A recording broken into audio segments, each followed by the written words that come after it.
কি ভাবছেন এখানে এই যে চিলটা উঠছে এমনি এমনি উঠছে না, মোটেই না। চিলটা উঠছে একটা তার কারণ আছে। আপনাদের ভিডিওটা আমি দেখাচ্ছি, দেখুন।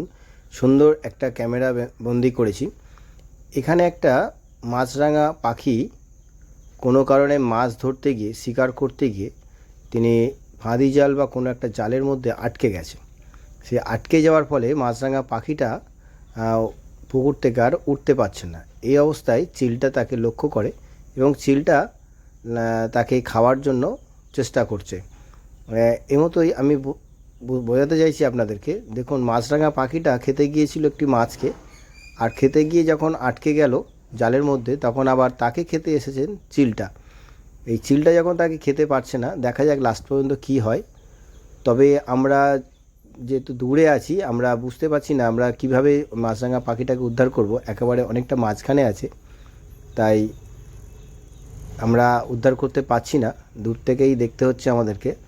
অনেকটাই পুকুরের মাঝখান আছে, তবে লাস্ট পর্যন্ত দেখা যাক কি হয়। চিলটা মাছরাঙা পাখিটাকে খেতে পারে কি না, সেটাই আপনাদের দেখার। আপনারা ভিডিওটা দেখুন। আর এই মাছরাঙা পাখিটাকে উদ্ধার করার জন্য আমরা আশেপাশের লোকদেরও সহযোগিতা নিচ্ছি। দেখা যাক কীভাবে মাছরাঙা পাখিটাকে উদ্ধার করা যায়। এবং চিলটা কিন্তু ছাড়ছে না, চিলটা ঘুরেই যাচ্ছে। যেন তেনভাবে মাছরাঙা পাখিটাকে উদ্ধার করা যেতে পারে কিনা আমরা লক্ষ্য রাখছি। চিলটা তার শিকারির উদ্দেশ্যে ঘুরছে না, লাস্ট পর্যন্ত দেখা যাচ্ছে চিলটা মনে হয় চলেই যাচ্ছে। দেখা যাক কি হয়। চিলটা কিন্তু এখনও উড়ে যাচ্ছে, তার শিকারের উদ্দেশ্যে এখনও সে আস্থা ছাড়ছে না, ঘুরেই যাচ্ছে।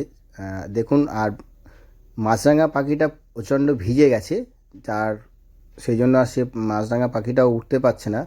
আমরা দেখছি এলাকার কোনো মানুষের কাছ থেকে কোনো একটা লাঠি বা কঞ্চি নিয়ে যদি উদ্ধার করা যায়, সেটাই আমরা চেষ্টা করছি। ভিডিওটা কেমন হলো ভালো লাগে। আগামী দিনে এরকম ভিডিও পেতে আমার চ্যানেলে আপনারা সাবস্ক্রাইব এবং ফলো করে রাখবেন। আর যদি আমি আপনাদের পরিবারের সদস্য না হয়ে থাকি, আপনার ফেসবুকের পরিবারের, অবশ্যই আপনারা আমার পেজে কমেন্ট করে গেলে আমি আপনাকে ফলো করে আসব।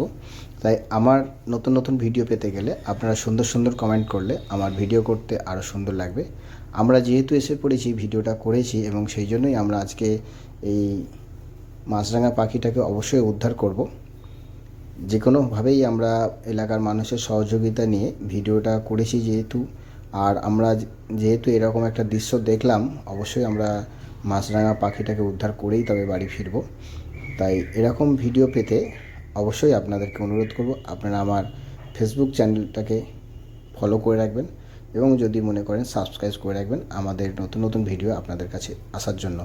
তবে লাস্ট পর্যন্ত দেখুন আমরা কীভাবে উদ্ধার করব, সেটাও আপনাদের পরের পার্টে দেখাবো। ভালো থাকবেন, অনেক অনেক ধন্যবাদ।